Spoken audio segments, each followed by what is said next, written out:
Hey, welcome inside Mr. Small's Theater in Millvale, Pennsylvania. This is Gike's Got Game, and you are listening to or watching the River's Edge, broadcasting via the audio stream on riversedgepgh.com and video stream on Facebook Live, as well as riversedgepgh.com/live. Yeah, I like to throw that web address out there a few times just to let you know where you can find us if you are checking us out on Facebook Live or you just scan by on Twitter. It's, as always, my pleasure to be with you. I am Matt Geica, and it's Friday morning, so it must be Gike's Got Game on the River's Edge. Later in this hour, well, this is one of the times of the year where it's really easy to talk about sports and all the things that surround it. In my opinion, the best time of the sports year. Well, number one, we got through the winter finally. The weather broke on Wednesday, just in time for the start of the Stanley Cup playoffs here in Pittsburgh. Penguins take the game one of their 7-game series. Well, I doubt it goes 7, but in theory, it's a best of 7 series against the Flyers in the first round. But spring has sprung. Baseball has begun too. I spoke about that last week. And the Pirates are in first place, so it makes it even more interesting. What's the definition of news? Well, the easiest one is unexpected happenings, and I think the Pirates at 9-3 through 2 weeks would qualify as that. And I don't think any of us expected a 7-0 win in Game 1 for the Penguins. So it'll be a little more traditional at times on today's show. If you've ever listened to or watched the show, you know that I go far afield at times. It's a lot of big picture talk in addition to some of the details and the X's and O's and all those little things that we love about sports if you are a sports fan. And if you're not, well, I'd love to convert you. I don't know if I can really evangelize for it as much as just set the table and let you decide whether you like it or not. And I'm very pleased to be bringing diverse talk content to the River's Edge. Remember the Millvale Music Festival. Music is our bedrock here at River's Edge. The Millvale Music Festival is coming up in about a month's time right here in the borough. Is this a borough? Neighborhood? I never know what to call Millvale, but it's just up the Allegheny River from downtown. We're on the cool side of Pittsburgh, right? You've got Lawrenceville, you've got East Liberty, Friendship, all those happening places, and I think Millvale's right in there with it. Anyway, coming up later in this hour, I'll ban another cliche. That's a traditional part, or at least a semi-regular part of my program here. And I'll welcome Alan Saunders. Our good friend will once again be making a Friday morning visit via the phone right around 10:20 if you're watching live. Alan's going to help me break down how the heck the Pirates have gotten to this point and what we expect from the rest of this first round series in Pittsburgh and moving on to Philadelphia over the weekend. Alan, very well versed in both sports. He might be the man I'm most comfortable having a baseball and hockey conversation with. So, yeah, why change up the routine? And we'll bring Alan on, like I said, in just a little bit. And I'll also give you my thoughts on all the first-round series in the NHL. Last night, 5 getting started across the various selections of channels via your cable provider, or if you're a cord cutter, you can find them online on Hulu, as we're finding out this year. So brave new world for that, but all the games on. It's a smorgasbord. It's wonderful. You just sit down and you watch, and it's that time of the year when it's still bright outside when the hockey game starts, so you know they're getting rather important. So we'll get into all that and also my projections for the end of this series. But first, as usual, I'm going to go meta on Gike's Got Game. What's meta? Meta? Not to I'll get cliche on you, but Webster's defines it as referring to itself or conventions of its genre, self-referential. In other words, taking a step back and going outside the box when examining an activity that you're into. And I'm into sports media. That's my career. And in this case, I have to say, it remains very weird to me to be playing in the Pittsburgh sports media sandbox after years of observing and critiquing from afar. If you are familiar with this story, if you're a sports fan, you probably saw this, or even if you're not, this, in fact, made national news. There's a 31-year-old player who made the LA Lakers, made his NBA debut for the Lakers this past week after a decade in the NBA's answer to the minor leagues. They call it the G League now. It used to be the D League for development, now sponsored by Gatorade, of course. So it's the G League. But at any rate, there's not a massive minor league system in basketball. It's not like baseball with several levels. If you hang out at the level below the NBA for 10 years, making less than $30,000 a year, yeah, you might take that as a cue to borrow a line from former Steelers coach Chuck Noll, get on with your life's work. But in this case, this player whose name escapes me, well, that's great. Of course, this really impacted me. I can't even think of his name right now, but he made his debut for the Lakers, did quite well, in fact, filled up the score sheet, put forth a fine stat line. You don't see that happen in basketball. You don't see it happen in any sport, really, where a player toils for 10-plus years in the minors and comes up. I feel like that, though. Not that I was trying to get into this market for that long, and I was perfectly content with doing some different things in other areas, Grand Rapids, Michigan, Youngstown, Ohio, Charleston, West Virginia.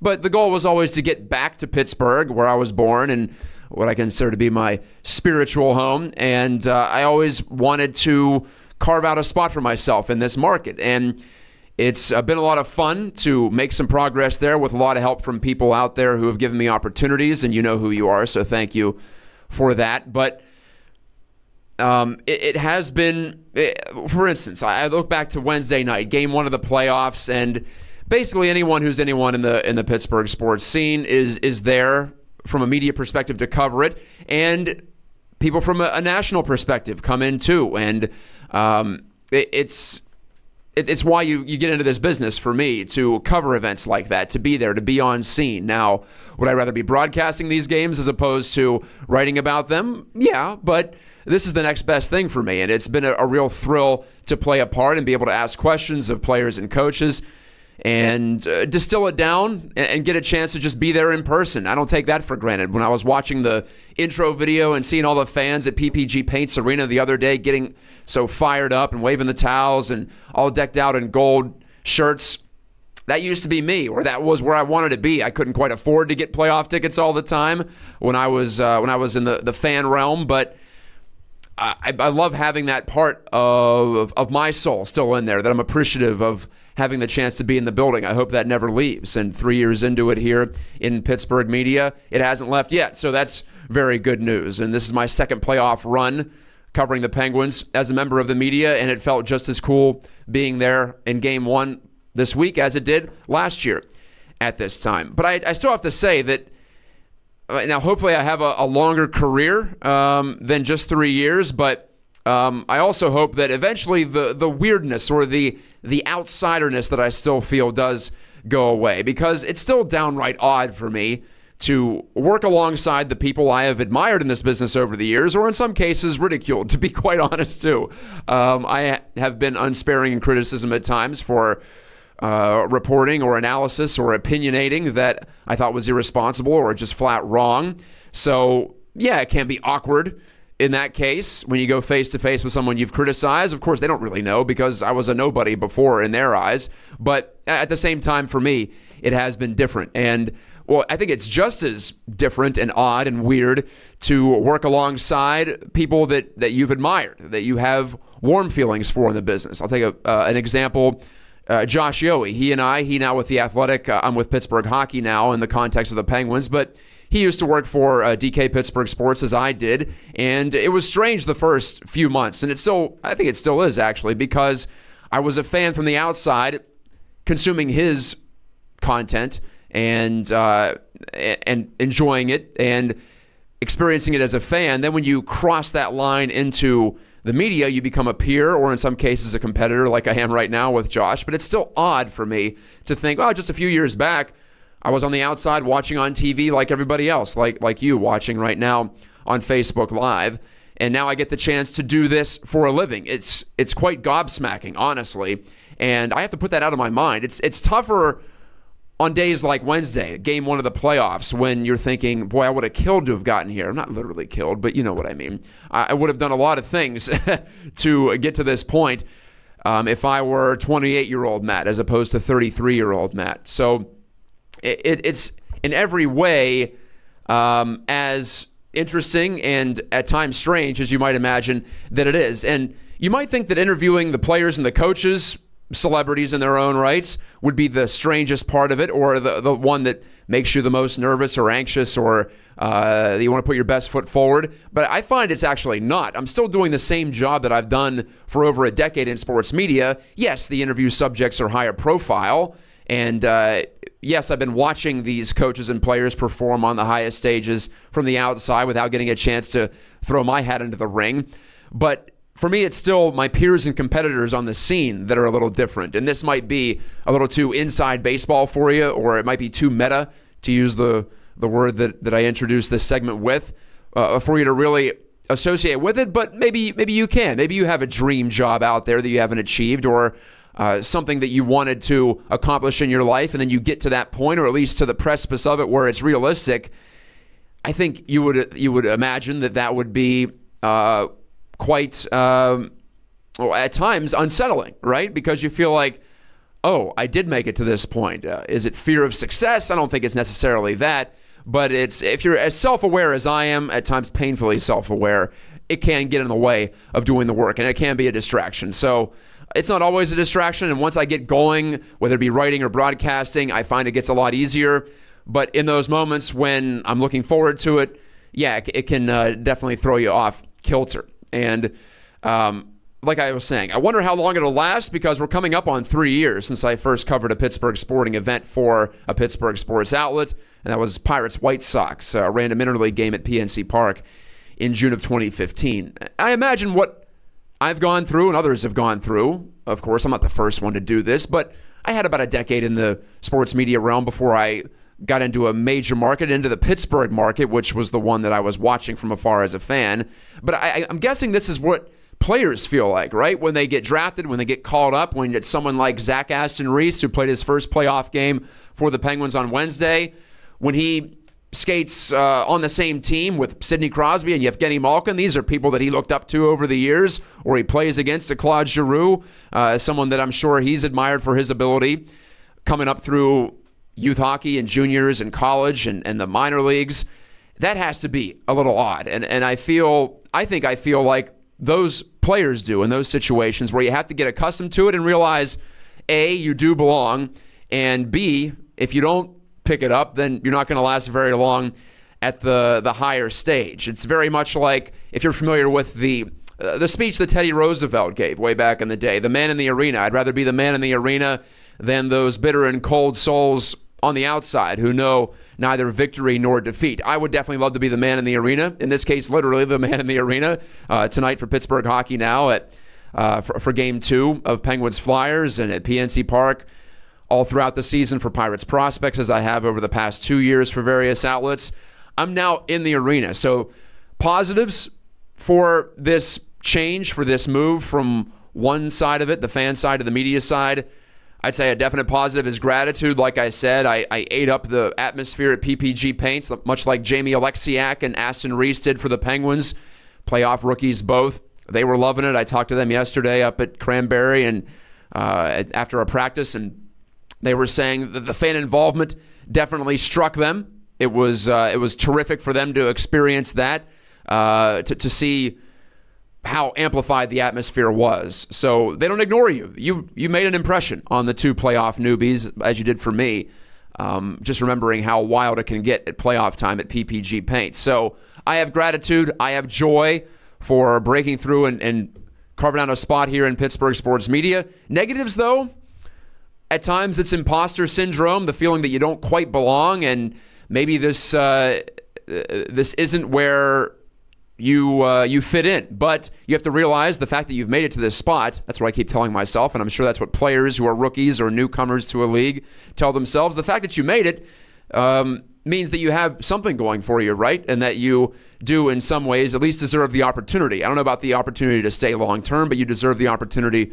to prove yourself. So you have to have that confidence and that self-belief that what got you to this point will indeed help you get to a new level, even though you may have to learn different things and find different ways to reach an audience, or in the player's case, different ways to be productive in a sport that you've played your whole life. This is Gike's Got Game on the River's Edge. Again, going deep in the opening segment. That's typically what I do here in my opening monologue. Coming up next, though, as I like to, I welcome a guest, Alan Saunders of Pirates Prospects and also Pittsburgh Sports Now, also the owner and proprietor of Pittsburgh Hockey Digest. He and I are going to banter back and forth about the current state of the NHL playoffs, just getting underway. My favorite time of the sports year with NHL playoffs and baseball getting going. First place Pirates, who knew? Alan was the one, in fact, who told you that he thought they'd be better than expectations. I don't know if any of us saw 9-3, though. What a wonderful start for the Pirates and taking 2 out of 3 from the Chicago Cubs at Wrigley Field to validate a fine opening 10 days. Keep it right here. We'll return with more sports talk and other stuff on the River's Edge.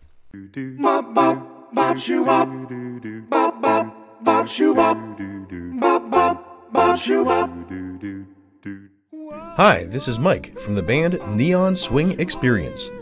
We'd like to invite you to celebrate with us at our 20th anniversary party at the Pittsburgh Hard Rock Cafe, where we'll release our latest album entitled We've Only Just Begun.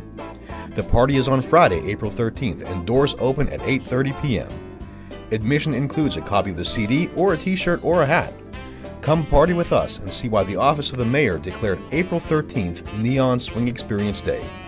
See you at the Neon Swing Experience 20th Anniversary CD release party on Friday, April 13th at 8:30 p.m. at the Pittsburgh Hard Rock Cafe, sponsored by the River's Edge. Love that studio feel to that song, Strange Future, here on the River's Edge as I put my DJ hat on. I did a DJ shift at WDSR at Duquesne when I was there for the 1 year before moving on to Marshall University, and I always wanted to DJ a regular shift. So I enjoy music. That's part of the reason why I love being a part of things here at the River's Edge, where we promote local music only, and it is quite wonderful. And it's quite wonderful to have you along for Gike's Got Game. Mostly sports talk. We mix in some other stuff too. It's pretty hardcore sports talk though today. Like I was saying, my favorite time of the sports year, but I have someone on the phone line who doesn't agree with me. Feels like that may not be the case, or really is determined to tell me why it's not the case. He is my battery mate, to use his term, at PiratesProspects.com, also the owner of Pittsburgh Hockey Digest. We're going to talk both sports, baseball and hockey, with him. He is Alan Saunders. Good morning, Alan. Good morning. Good morning. Yeah, I do. You put that in the tweet that you sent out to tease my appearance here, and I don't know. I feel like October for me. That's where it's at. I don't know. World Series, NFL, college football, start of hockey season and basketball season. I don't know. That to me is that's the time. I don't know. I do love the Stanley Cup playoffs. I do love the beginning of baseball season because there's that hope of the new year. But I don't know. I'm a fall guy in general. Also, I just that's my time of year. Well, when's your birthday? Are you a fall birthday as well? Yeah, November 29th. Oh, okay. I'm a spring birthday, and I like spring, so maybe it's just baked into our personality. We're seeing it through our own lens, as Clint Hurdle would say. Yes, well, as Clint Hurdle would also say, I didn't have that. I didn't have the Pirates at 9-3. I feel like, all due respect to the Penguins and them wiping out the Flyers 7-0, I'm much more surprised by the opening 2 weeks to Pirates season. So we'll start there. And you and I team up for the Major League coverage at PiratesProspects.com under the direction and conduction of our boss, Tim Williams. But you and I both been to PNC Park. We were both down in Bradenton for spring training. And, yeah, I thought this team would hang around 500. But a 9-3 start, that changes some things. As I wrote this week, you're allowed to adjust your expectations at least slightly upward based on what you've seen, if only because the 9 wins in 12 games are in the bank and you can't take them away. That's my perspective on it. What's yours? Yeah, I think the thing about what we thought of this team as a roughly 500 kind of club, or slightly less than that, is that you looked at that number and you said, well, that can happen, but a bunch of things have to go right for that to happen. And I think some of those we can sort of already cross off as like Colin Moran looks like a major league hitter. I thought that he was going to be a good major league hitter, or at least an average major league hitter, just based on the numbers, what I've seen, what I've heard about his swing. But you come up here 12 games, I think he looks like a guy that's going to stick. I think he looks like a guy that's going to be an important part of this team. So, like, you can already sort of start to say, well, okay, of all of these things that were big question marks at the beginning of the year, you can already start to kind of put some of those into the good column and say, yeah, Corey Dickerson looks fine in left field. I don't know. There was a lot of angst about his defense and how big of a mess that was going to be. I mean, he looks fine out there. He doesn't look like a Gold Glover, but he looks like a major league left fielder. I mean, the arm hasn't been spectacular, but he gets the balls he's supposed to get to. He knows what base to throw to. Seems like a perfectly reasonable outfielder. Okay, so there's one more of those unknowns that you can put in the positive side. And really, there's been very little to go to the other side of that coin. I mean, I think everyone has to be encouraged by Gregory Polanco's start. I think it's too soon to say that he's going to be, a one-something OPS player for the rest of the year. But there's been no bad. The bullpen, I guess, but no team is really. I think a bit more. I mean, yes, the Pirates bullpen has, as I wrote the other day, the worst ERA in the majors. But I don't think there's many teams that feel good about their fifth and sixth inning option, right? I mean, the back end of the bullpen, the important part of the bullpen, has pitched pretty well. And that's the part that really, I mean, if you're losing games because of what happens in the fifth and sixth inning in the bullpen, that's not great. But if your starting pitcher doesn't get through 6 innings, you don't have a great, I can look up what the major league record is when a starting pitcher doesn't go 6 innings or more, but it's below 500. I'm going to say that for sure. Yeah. And the Pirates have won some of those games, even with a bullpen with a 7.50 ERA. So I don't know. It's hard to be particularly negative about anything that's happened so far. Well, my argument to start the season was that primarily the ceiling will be limited because, in my feeling, the veterans were not quite at a level where you could expect a breakout season. And when I say veterans, I mean Francisco Cervelli, I mean Jordy Mercer, Josh Harrison. We, for the most part, know what they are. But if Cervelli stays healthy, last time he was healthy for a full season was 2015 in his first year with the Pirates, and he was outstanding. An above-average hitter and a good defender, at the very least, behind the plate. So health is the great dividing line for me in this case. And if Gregory Polanco stays on the field, that would be advantageous to him finding some rhythm finally. And as he was telling me earlier this week in the PNC Park clubhouse, this is the best he's felt since 2014 to start a season. That's when he was down in AAA and had an OPS up over 1,000, just like he has right now, and earned that promotion to the big leagues for the first time. So players are staying healthy. They're staying on the field. Like you said, some of those early question marks have at least been answered tentatively in the affirmative. And are we saying this is a 90-win team? I don't think either of us are saying that at the moment. But if ever a team, and this was also my argument this week, if ever a team needed a good start, it was a team like the Pirates with some question marks, with a lot of negativity surrounding them from the outside, not anything they can control as players or a manager, but still, that has to seep in too, and you start to believe at the start of the year, that's a heck of a lot better than the alternative. And I think this Pirates team would have been harder pressed than most, I'll put it that way, to recover from a bad start. Even a decent start, 6-6, whatever at this point, would have been fine, would have been good in my argument. But at 9-3, wow, I feel like that is hugely important for this team. How do you feel about that? Yeah, I think the start it was important for a number of reasons. I think it's important because it immediately turned around a good amount of the negativity surrounding the team's offseason. And so from a fan perspective, I think that, it's a lot. It's hard to win with 5,000 people in the ballpark.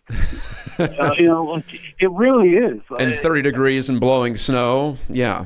I mean, yeah, all that too. But you go to Wrigley and the Cubs have a home field advantage. Mm-hmm. There's 40,000 people. They're having a good time, yelling and screaming. And baseball isn't quite the same in that regard as other sports, but it doesn't matter. I mean, that does mean something to have a group of fans out there that are passionate and care and get loud at sometimes. And guys get amped up and they talk about that feeling of walking out there in front of the crowd, and it doesn't matter. And so, yeah, I mean, if this team started out 3-9 and then played in front of 10,000 people the whole rest of the year, I think it would be tough to envision them turning that around. It just, things start to get negative. There starts to be rumors about which veteran players are going to be traded, and we've kind of gone back and forth on about the clubhouse and have the changes in the roster changed the complexion of the clubhouse, or is it just a better feeling clubhouse right now because the team's 9-3 instead of 10 games below 500 like they were for most of the last 2 years? And I think that's a bit of a chicken and an egg thing. But if you start out 3-9, I don't think you ever have a chance to have a good clubhouse environment. And so, yeah, I think it matters for a lot of reasons. And the other thing you kind of touched on there is, the injuries and staying healthy. I think they have to feel pretty good about their depth right now, too. Their bench players are all hitting really well.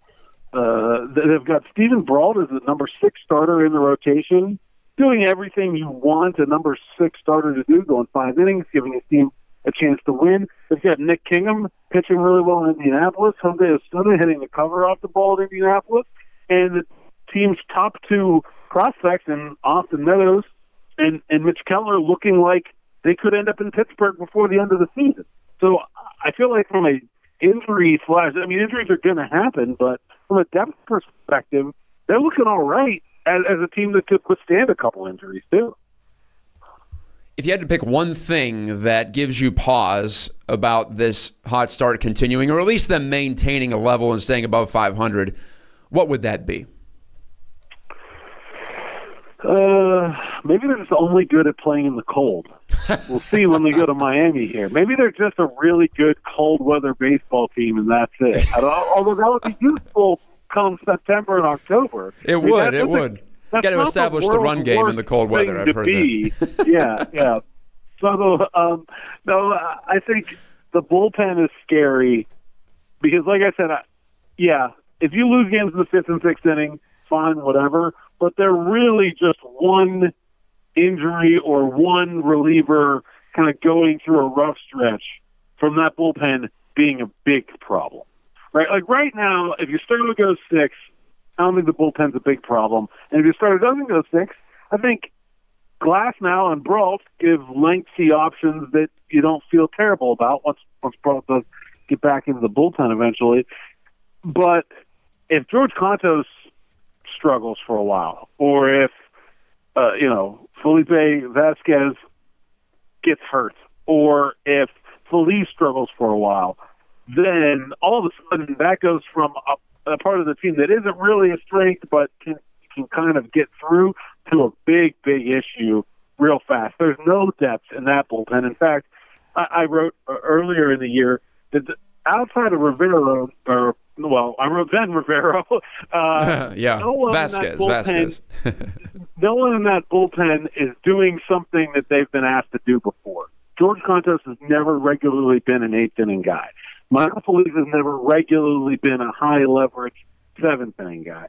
Santana and Neverowskis have never regularly been major league relievers, let alone in a position to pitch in the majors with their team ahead. Stephen Brault has never regularly been a reliever, neither has Tyler Glasnow. And so they're all doing things that are new to them.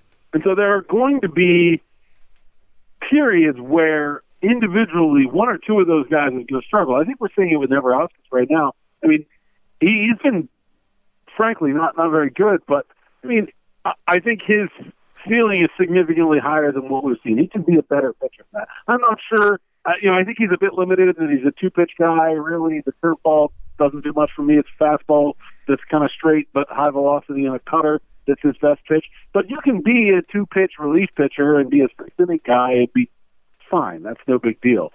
But so I think we're seeing a little bit of that right now there. But, if some of those other guys go through rough patches, and that's probably to be expected, it could be real bad real fast. Talking Bucks and Pucks with Alan Saunders. The Bucks portion is now complete. He and I write for PiratesProspects.com. Go over there and subscribe, why don't you? Take a look at our content. We have some free articles, too, so you can sample that.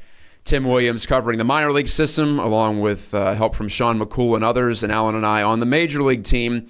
And like we were saying, an unexpectedly hot start for your Pittsburgh Pirates. As for your Pittsburgh Penguins, it was an unexpectedly hot start to the playoffs just because I didn't expect them to go and drop 7 on the Flyers and give up 0, but that's exactly what happened on Wednesday night to start their official run for a three-peat. The 82-game regular season was just about qualifying for the playoffs. They did, and they got home ice against their rival Flyers. Alan, it's so interesting to me because the previous 3 times these teams have played in the postseason this century, they were on similar arcs. They were young teams in 08 and 09. The Penguins had a higher end in terms of skill, but it was actually pretty close back then. And 2012, of course, the Penguins were favored. They probably should have gone very deep into the playoffs that year.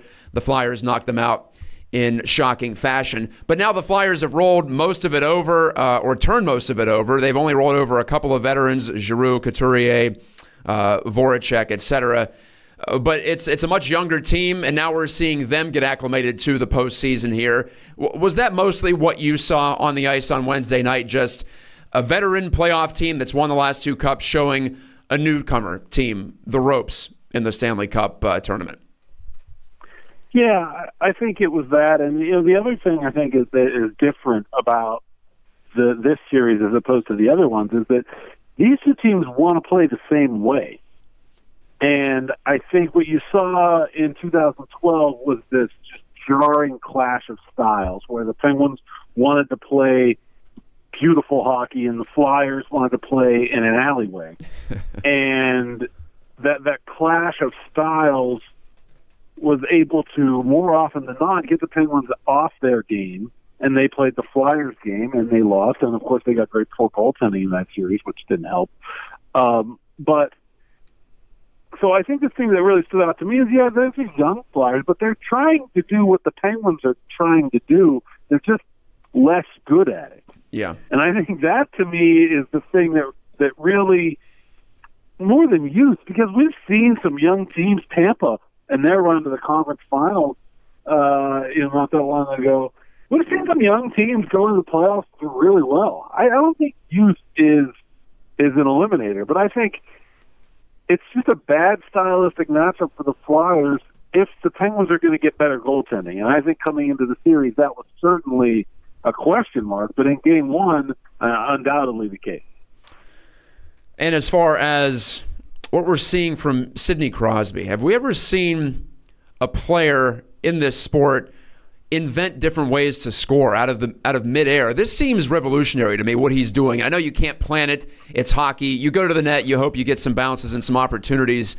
But for him to do what he's continued to do over the last month, well, actually the last 2 years, he's gotten very adept at knocking pucks out of the air, at banging pucks in from below the goal line against goalies, stuff we saw Mario Lemieux do in terms of from below the goal line.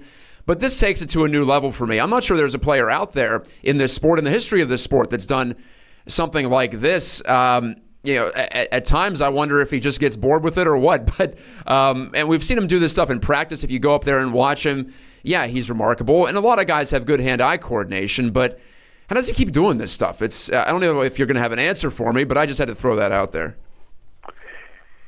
Yeah, it reminds me of Lemieux in a lot of ways, in that I think when you're the focus of another team's, when you can become at times essentially the entire focus of another team's defensive effort. That if you're playing the Penguins and you want to say, look, we can stop one line. We want to take Sidney Crosby away. If we lose to Malkin, we lose to Malkin. That's it. He's our best player. This is our best chance to win the game. We're going to do everything we can to stop Sidney Crosby from scoring. And people used to do that to Mario Lemieux. I mean, that hold him, that hook him, that assign a guy to just follow him around the ice, which is not done anymore. But yeah, shadowing, was right? Something that was done back then. But when you're another team's sole defensive focus, it gets hard to score. But when you're a player of that caliber, I just think that you just invent new ways to overcome the challenge. If you're going to drape a guy all over Sidney Crosby, if you're going to deny passes to Sidney Crosby, which is, I think, one of the things that has been maybe the most successful strategy for teams that have gone against him is just don't let him get the puck. If you have to let his wingers shoot, let his wingers shoot. Don't let them pass to him. But when that happens, he's just going to find a way to create offense when he does get the opportunity. And I do think it's deliberate. I think he's gone out of his way to find ways to create scoring opportunities out of plays that don't look like scoring opportunities. And it's remarkable, but it's not surprising either because that's just who he is. Mm-hmm. It's what we've seen. And I love the third goal as much as the first goal the other night because he's so precise with how he angles his stick blade on those redirections. You don't see that done. Yeah, you see a lot of deflection goals in the NHL these days because more often than not, defenses are going to allow you to have that point shot, and then you're going to throw bodies to the front to try to screen out these increasingly good goalies that we have in this sport. But to see him, and he's done this for several years, but every time I see it, I just appreciate it. As someone who tries to play the game on the side recreationally, excuse me, you realize how difficult these things are to direct a high-velocity pass like that. Okay, let's zoom out at the Stanley Cup playoffs. How about Eastern Conference, actually? We've seen all the series on both sides of it, but how do you see the East playing out? Who are we going to see as the final two teams playing for the Prince of Wales trophy? Ooh, that's a pretty good question. You know, I really think that the Toronto-Boston series to me is very interesting because I think that the team that comes out of that series is going to be set up pretty nicely. Not that I don't think that the Tampa Bay Lightning are a good team, and certainly the New Jersey Devils are too. I just feel like if Boston can beat Toronto, I think that the other two teams they're going to play against are similar enough that, in the way that the Bruins finished the regular season, I feel like they were one of the hotter teams in the conference. Yep. And if they can beat Toronto, stylistically, Toronto and Tampa and New Jersey are all pretty similar. So I think if they could beat Toronto, I'd have to feel pretty good about them coming out of that side. And, you know, as far as that Columbus-Washington series, I don't know. It's going to be some fun hockey, I think. I don't think we're going to have a winner in that one until the very end. But to me, I think if you have to look at a trend from one game, it's that if the Penguins can beat the Flyers quickly and the Capitals and Blue Jackets, whoever wins that series, is looking at a 6 or 7 game series with multiple kind of overtime or close games, physical games, I think that's going to really put the winner of that series at a disadvantage.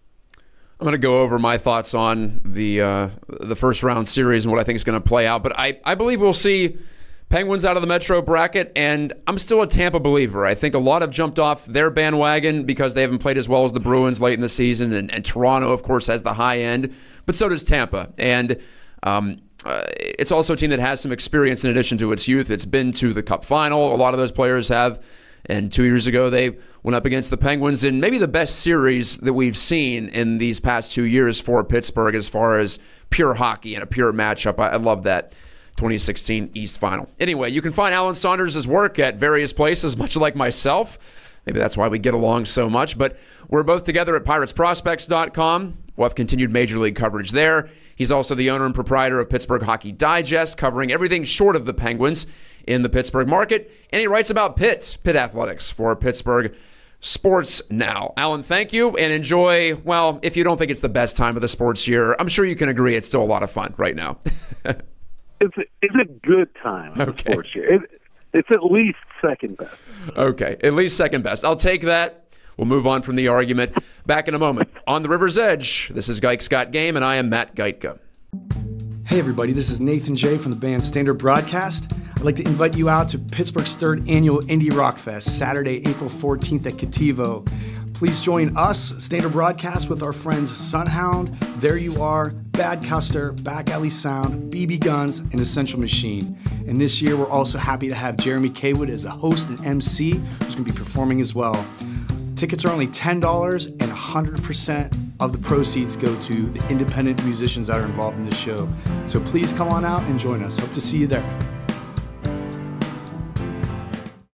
Hi, this is Zanetta. And I'm Shane. And we're here to talk about the Wilkins Block Party. The Wilkins Block Party is a local music and arts festival featuring live music and art, food trucks, and tons of fun activities. This year's festival will be thrown for the benefit of One Hood Media, whose mission is to encourage activism through the arts. We will have a ton of awesome bands there this year, including Jasiri X and Beauty Slap, and it is going to be held on April 21st at 1 p.m. at Veterans Pavilion in Shenley Park. See you at the Block Party! And we are back. I think I heard the voice of Elias Diaz there. I once played an interview with his voice included on this program. Occasionally the ghost of Elias Diaz, the Pirates' backup catcher, haunts Gike Scott game. At any rate, thank you for tuning in. Beautiful day, isn't it? I hate to harp on the weather so much, but we really persevered through a difficult stretch here in Pittsburgh and Eastern Seaboard included. I suppose we deserve what we're getting right now, which is 70s and sunny. And it just feels like playoff time in baseball and hockey, doesn't it? And it feels like baseball season finally. The Pirates muddled through an awful weather homestand last week. Snow swirling. I covered a couple of those games, and you put up with it. I think you wouldn't mind it if it were the postseason, if there was a ton on the line. But when it's one of 162, and as Alan Saunders so aptly mentioned, when there are 5,000 people maybe in the stands for some of these games, yeah, it doesn't quite feel like big-time pro sports. So I'm glad we're past that, and I'm hoping for bigger and better things in terms of just conditions for Pirates games and conditions for all of us to get outside and enjoy. I was able to take my son out, and little Lucas, at 1.5 years old, likes to carry hockey sticks around the house, so we carried hockey sticks around the perimeter of our property, our small property up in Westview, just up the road from here, in fact, in Millvale. He had a blast, he and his mom. We were all outside. I think he's going to be a lefty, but of course, if you're a left-hander, most times in hockey you shoot right. Well, not most times, I should say. If you grew up in Canada, they would teach you to shoot righty if you were a natural left-hander.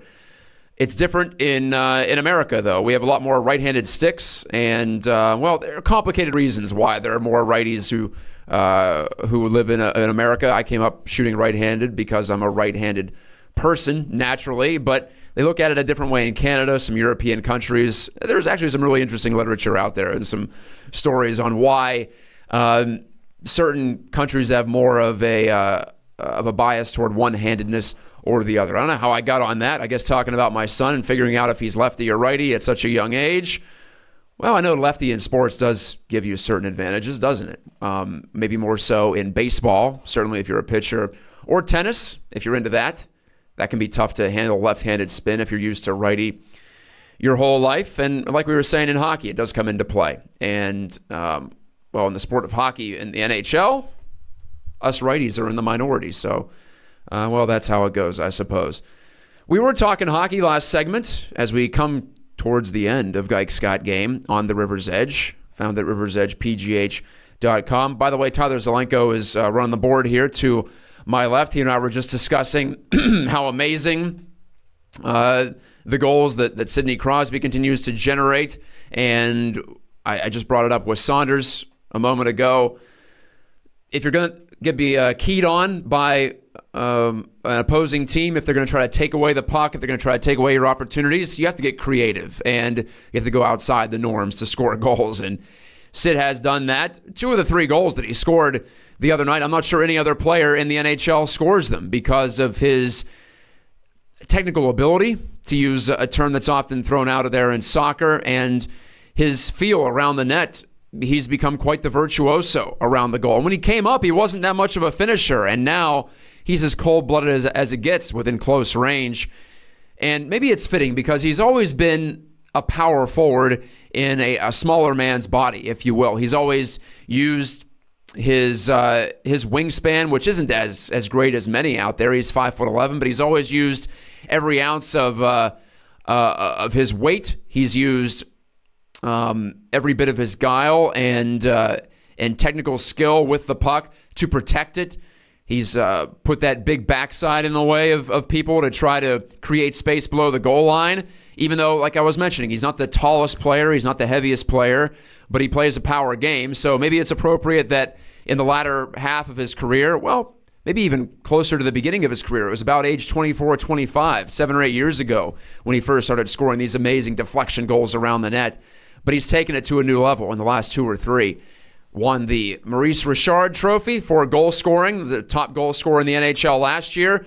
A down year this year in the regular season, but in Game 1 of the playoffs, his 3rd career playoff hat trick. We'll see what else Sid and the Penguins have in store as this series against the Flyers continues on. I picked the Penguins in 6, by the way, because I thought it would take them a little while to, use a cliche here, flip the switch. I'll get to that in a moment. But as we saw in Game 1, they were ready to go from the start. And that only demonstrates for me how eager they were to get this going. This team had it in them. We saw it in stretches over the season. But until they were motivated to, well, number one, in January and February, actually get into the playoffs, and now number two, once the playoffs start, the motivation is up to an entirely new level. But these guys were so happy to get to the postseason. They've relished postseason hockey, and why wouldn't they be? They have all these positive experiences, all these great memories to draw upon, and they know that when you come through at this time of the year, the reward, both within your own mind and tangibly, is the greatest. And so why wouldn't you look forward to this time of the year if you are a good player, if you are a good team, a very good team like the Penguins are? And if they win a 3rd Stanley Cup in a row, there's no holding back from calling them a great team in the annals of the NHL. So I said 6 games. I think it's more likely, if I had to pick between 4 and 6 now, I think it's more likely that it's 4. But things could change in Game 2, and I initially called that the Flyers would take one of the first 2 because the Penguins were still rounding into form as the regular season ended. Elsewhere in the Eastern Conference, you heard Alan Saunders refer to the Blue Jackets Capitals series as being one that could go down to the wire. That actually played out in Game 1 last night, a 4-3 Blue Jackets win coming from behind. That played out the way that I thought the series would because the Capitals scored twice on a 5-minute power play in the first period. The Capitals have the edge on special teams, power play especially, but the Blue Jackets are the better 5-on-5 team. And if you look at whether it be the whole season or the final 25 games, which have been shown to be very predictive of the playoffs, the Jackets have been better at even strength. They were red hot, as we know, in March, and I think we'll see Penguins and Jackets in the next round. I like Jackets in 6 there. After seeing one game, nothing has changed my opinion on that, even though it took overtime and some magic from Artemi Panarin and Seth Jones, both in the 3rd period and overtime, were outstanding. Anyway, as we go over to the other side of the bracket, the Atlantic bracket, I didn't like the Devils to beat the Lightning. As I was saying to Alan last segment, I like the Lightning to play the Penguins in the East Final and potentially even beat the Penguins in the East Final. We'll address that in coming weeks. But Lightning in this one, I think 5 games against the Devils, who, not a one-man team necessarily, but Taylor Hall was the best part about their season, and he should win the MVP in my view. And then over in what I was really looking forward to in terms of just the whole series, in the Bruins and the Maple Leafs didn't quite show up in Game 1. The Bruins took it to them 5-1. I think that goes 7 games, and I think the Maple Leafs recover and win that. Didn't look good, though, in Game 1 if you did pick Toronto to move ahead. Maybe I'm wish casting because I love the young Leafs and the way they play the game. However, if you took the Bruins to win the entire Eastern Conference with a Stanley Cup, I wouldn't say that you were wrong or that you were misguided. Over in the West, I like the Sharks over the Ducks. They won Game 1. I like the Predators over the Avalanche. They won Game 1, although that was a much closer game, and I thought the Avs played well. And if I had a first-round prediction that I'm nervous about now, it would be the Predators to beat the Avalanche. The Preds, the top team in the regular season, they won the President's Trophy, and now the favorites after last year being the plucky, lovable underdogs. I think it was tough for them yesterday at home, even in front of that rabid, frothing-at-the-mouth crowd to get it fully revved up. Of course, they scored 3 in the 3rd, but the Avalanche had plenty of chances, and if they can at least get decent goaltending from Jonathan Bernier, I like the Avs to make that a long series. Anyway, elsewhere in the Central, Winnipeg, I like them to win the entire West, so obviously I like them in the first round against the Minnesota Wild, who I find to be just an above-average team. I think Winnipeg has it all. Talent, size, speed, physicality, goaltending in Connor Hellebuck this year, and we'll see how he holds up in the playoffs in his first real run, but love Winnipeg. And I do approve of Vegas winning at least one round here. The LA Kings didn't cruise into the playoffs, and the way that the Knights play, with speed, with four lines rolling, we saw their fourth line generate the only goal of the game the other night in Game 1. And with the great goaltending they've gotten from Marc-Andre Fleury, I think it's enough of a combination to push an expansion franchise to a win in a playoff series. That would be a first in a long, long time in the NHL, going back to the days when an entire division was made up of expansion teams, so that doesn't quite count. So this is really unprecedented, what the Vegas Golden Knights have done. I've spoken about it frequently on this show. It doesn't get any less impressive, and with their speed and skill game, and like I said, depth up front, I think they win in 6 games against the LA Kings. So that's my overview of the first round. Before I go, though, on Geiks Got Game, I brought up a cliche that I want to ban here.